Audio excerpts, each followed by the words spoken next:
다순절 5번째 주일입니다. 이제 다음 주면 종료주일이고 그 다음 주는 부활절이죠. 사순절은 부활절을 준비하는 거룩한 절기입니다.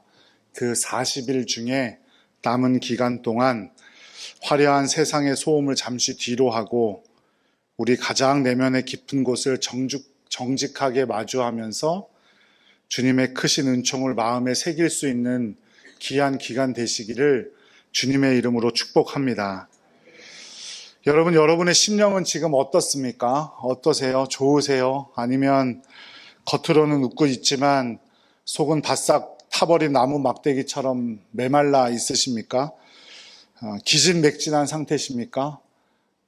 영혼의 진액이 다 빠져나가 버려서 겉으로는 아무 일 없는 것 같지만 속으로는 다 힘들어하고 계십니까? 오늘 본문은 바로 그런 분들을 위해서 하나님께서 주시는 특별한 선물과도 같은 말씀입니다.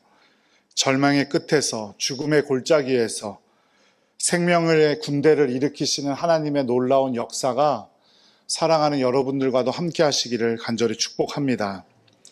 오늘 본문의 주인공 에스겔은 주전 597년 바벨론의 제2차 공격 때 포로로 잡혀간 제사장 출신의 선지자입니다. 당시 이스라엘 상황은 그야말로 총체적인 난국이었죠. 바벨론 편에 섰다가 애굽에게 보복을 당하고 그 다음 왕은 애굽 편을 들었다가 또 바벨론에게 쫄딱 망하게 되었습니다. 마침내 주전 586년 예루살렘 성전은 불타버렸고 다윗 왕조의 맥은 끊겼고 백성들은 이방 땅 바벨론의 그발 강가로 포로로 잡혀가 뿔뿔이 흩어지게 되었습니다. 단순히 나라만 잃은 것이 아니라 성전을 잃고 나자 이 사람들의 신앙 자체가 흔들리기 시작했습니다. 우리 하나님 여호와가 바벨론의 신인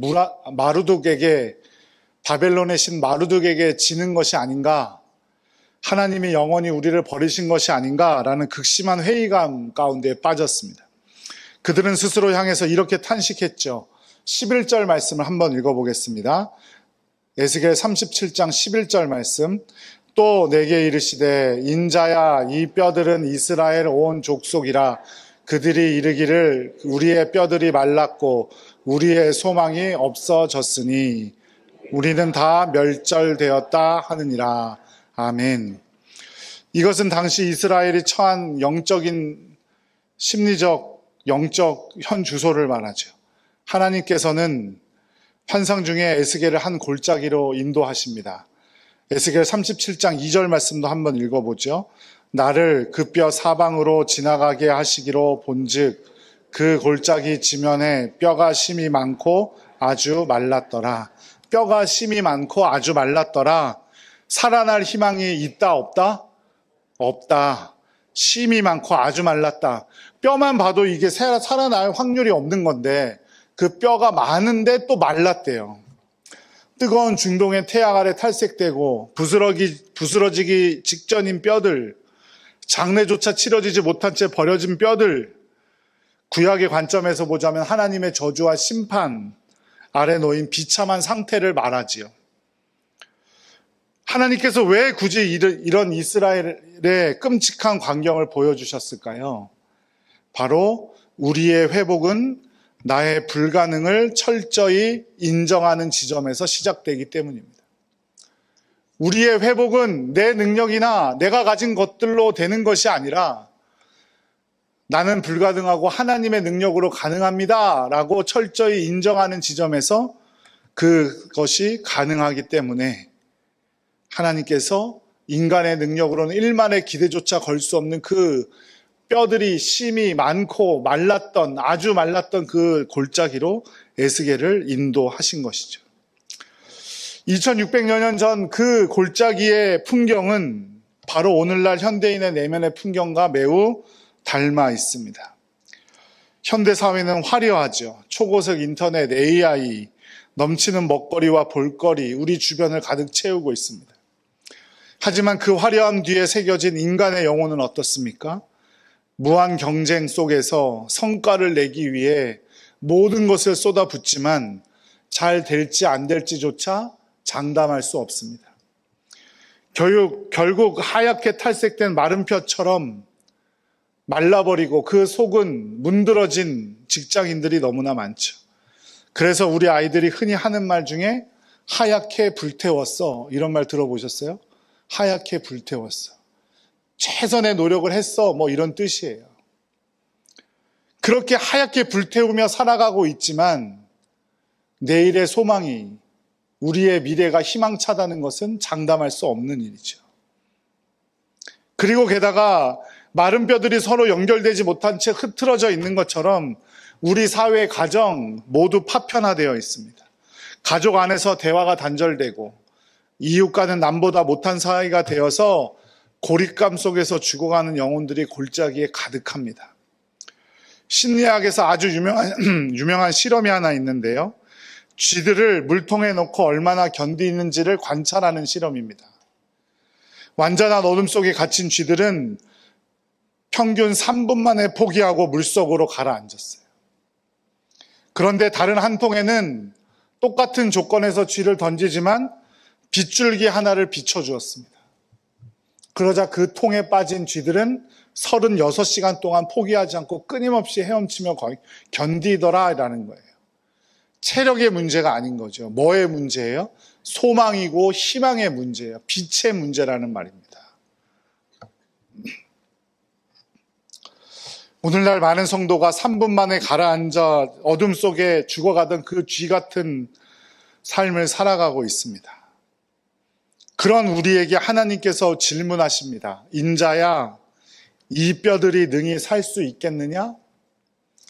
살 수 있다라는 것을 강조하기 위해서 질문의 형식으로 물으신 거죠. 이 뼈들이 살 수 있겠느냐? 네, 살 수 있습니다. 게다가 에스겔 보고 하나님은 이 뼈들을 향해서 대언해라, 이 뼈들을 향해서 선포하라 라고 명령하셨어요. 에스겔은 어떻게 했을까요? 순종하여 선포하였을 때 놀라운 일들이, 하나님의 말씀으로 약속하셨던 그 일들이 일어나기 시작합니다. 에스겔 37장 7절 말씀 함께 읽어보죠. 이에 내가 명령을 따라 대언하니 대언할 때에 소리가 나고 움직이며 이 뼈 저 뼈가 들어맞아 뼈들이 서로 연결되더라. 아멘. 뼈들이 연결되었다는 것은 질서가 잡히더라는 의미고, 자기 자리를 찾아간다는 의미고, 하나님의 말씀에 순종하였더니 하나님의 창조의 능력으로 새로운 질서가 형성되고 서로가 연결되고 하더라, 이 말입니다. 그리고 또 말씀에 대언하였을 때 그 뼈 위에 힘줄이 생기고 살이 오르고 가죽이 덮였다라고 기록하고 있습니다. 겉모습은 이제 완벽한 사람이 된 것이죠. 그러나 겉모습보다 중요한 것이 하나 있었는데 8절 끝부분에 이렇게 기록합니다. 그 속에 생기는 없더라. 이것이 오늘날 우리의 모습일 수 있습니다. 겉으로 보기에는 너무나 멋지죠. 다 번들으라 하고 하명 잘못 사는 것 같지 않고, 하지만 그 속은 생기가 없는 것. 하나님의 생기가 없다면 하나님 보시기에 여전히 정교하게 조립된 시체에 불과할 뿐입니다. 지식적으로 많이 한다는 것 부족하고 종교적인 열심이 있다는 것만으로도 부족하지요. 중요한 건 하나님의 생기가 우리 마음속에 있느냐 없느냐라는 겁니다. 에스겔 37장 9절 말씀을 함께 읽어보겠습니다. 또 내게 이르시되 인자야 너는 생기를 향하여 대언하라. 생기에게 대언하여 이르기를 주 여호와께서 이같이 말씀하시기를 생기야 사방에서부터 나와 이 죽음을 당한 자에게 불어서 살아나게 하라 하셨다 하라. 생기라는 단어는 히브리어로 루하흐입니다. 뜻은 바람, 호흡, 성령 이런 뜻을 가지고 있죠.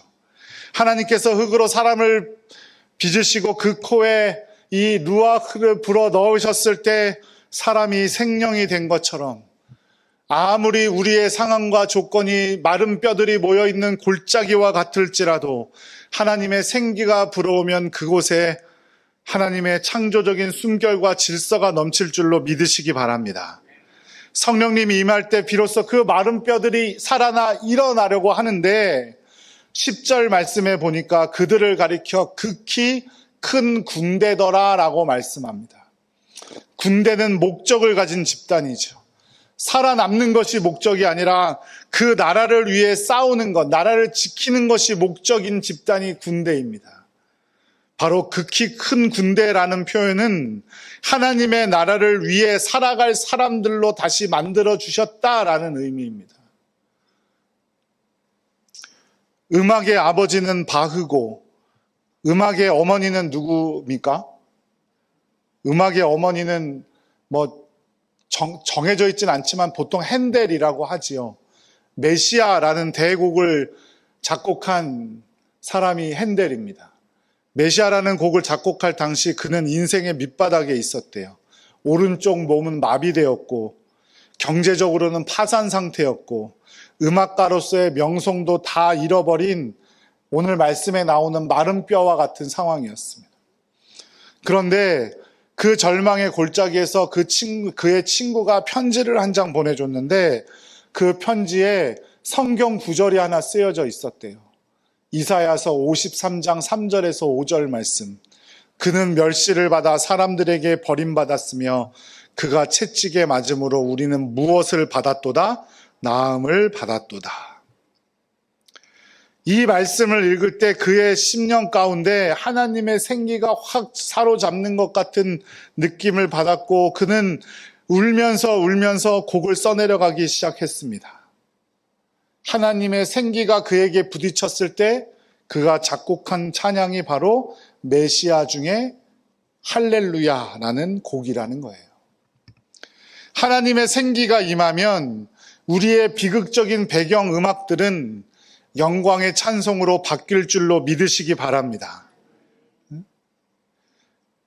에스겔 37장 12절 말씀도 한번 읽어보죠. 그러므로 너는 대언하여 그들에게 이르기를 주 여호와께서 이같이 말씀하시기를 내 백성들아 내가 너희 무덤을 열고 너희로 거기에서 나오게 하고 이스라엘 땅으로 들어가게 하리라. 아멘. 이스라엘의 포로 생활을 하나님은 무덤이라고 부르십니다. 무덤은 인간의 힘으로는 결코 열 수 없는 곳, 인간의 힘이 어떠한 힘도 닿지 않는 곳이 바로 무덤입니다. 하지만 하나님은 선포하실 수 있다는 거죠. 무덤을 열어라. 무덤을 열게 해주시겠다는 약속이에요. 그게 어디에서 성취되었습니까? 예수 그리스도의 부활을 통해 이 땅 가운데 성취되었습니다. 더 이상 마른 뼈의 골짜기가 절망의 장소가 될 수 없음을 증명한 사건이 바로 부활입니다. 그리고 결국 하나님께서는 이 사람들을 어디로 돌아가기를 원하실까요? 예루살렘 땅으로 돌아가기를 원하신다는 거예요. 고국 땅에 두려는 것입니다. 단순히 지리적인 이동이 아니라 하나님의 통치가 임하는 곳, 하나님의 통치가 보여진 곳, 그것으로 돌아가 하나님과의 완전한 관계 회복을 이루며 살아가기를 원하셨다는 거죠. 그리고 에스겔 14장 후반절에 나와 있듯이 우리가 하나님을 인정받게 하려는 겁니다. 14장 후반절 함께 읽어보겠습니다. 나 여호와가 이 일을 말하고 이룬 줄을 너희가 알리라. 하나님께서는 우리가 하나님을 인정하기를 원하시는 거예요.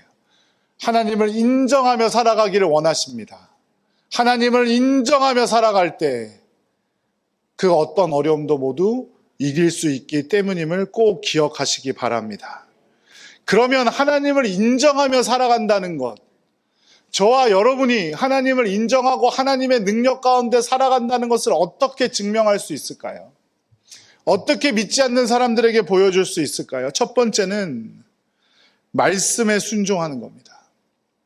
이스라엘이 마른 뼈가 된 근본적 이유가 무엇입니까?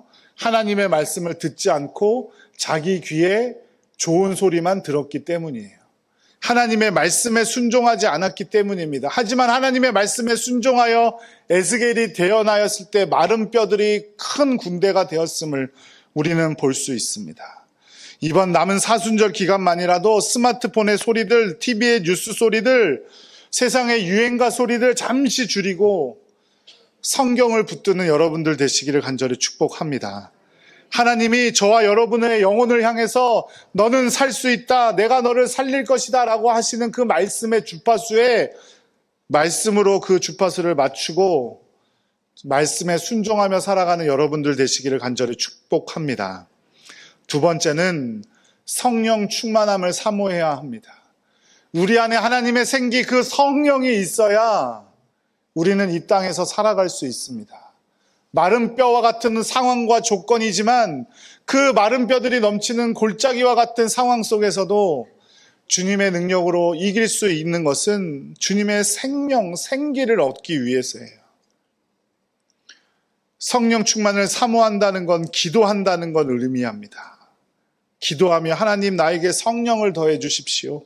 성령 충만케 해 주십시오. 기도는 영적인 호흡이고 그 기도를 멈추면 우리의 호흡은 멈추게 되고 마른 뼈들과 같게 될 것입니다. 그리고 마지막으로 세 번째, 여러분의 관계를 점검해 보시기 바라요. 복음 안에서의 관계. 하나님께서 회복시키신 것은 한 사람의 영웅이 아니라 큰 군대라고 했습니다. 복음 안에서 우리가 하나 되고 복음 안에서 우리가 하나님의 말씀대로 순종하며 살아가기를 원하고 계신 거예요. 이 사순절 나 혼자 거룩해지는 시간이 아닙니다. 내 곁에 있는 마른 뼈와 같은 지체들을 돌보는 여러분들 되시기를 간절히 축복합니다. 그래서 우리는 사순절 기간 때마다 금식 헌금을 하며 우리 이 주변의 이웃들과 이웃의 교회들을, 어려운 교회들을 돕습니다. 흩어진 뼈들이 서로 연결될 때 우리는 세상을 이기는 강력한 군대가 될 줄로 믿으시기 바랍니다. 이것이 무엇입니까? 우리 교회의 주제인 하나님을 기쁘시게 하는 교회, 그 교회가 되기 위한 실천 사항이 있다고 말씀드렸어요. 주보에도 나와 있습니다. 기도로 호흡하고 말씀이 양식이 되고 전도가 생활이 되자. 이것이 바로 우리의 실천 사항입니다. 그렇게 살아갈 때 주님께서 분명히 우리에게 넘치는 생기를 불어넣어 주시고 우리를 이 땅의 어떤 권세들도 공격하지 못할 하나님의 큰 군대로 만들어 주실 줄로 믿습니다. 사랑하는 성도 여러분, 혹시 절망하고 낙심하여 주저앉아 계십니까? 하나님께서 우리에게 약속하셨습니다. 내가 너희 무덤을 열고 내가 거기서 나오게 하리라. 그 하나님의 음성을 듣고 순종하며 성령의 충만함을 사모함으로 그 놀라운 기적을 경험하는 여러분들 되시기를 간절히 축복합니다. 주님의 능력과 주님의 사랑이 분명히 우리를 살릴 줄로 믿습니다. 그 믿음으로 우리의 삶을 기도로 호흡하고 말씀이 양식이 되고 전도가 생활이 되는 삶으로 가꾸어 나가는 여러분들 되시기를 간절히 축복합니다. 그 가운데 주님의 생기가 우리 가운데 흘러 넘칠 것이고 기도의 숨결이 살아나게 될 줄로 믿습니다. 그 놀라운 특별한 선물로 우리를 자녀 삼으시고 하나님의 군대 삼으신 주님께 승리의 행진을 시작하는 모든 성도님들 되시기를 주님의 이름으로 간절히 축복합니다.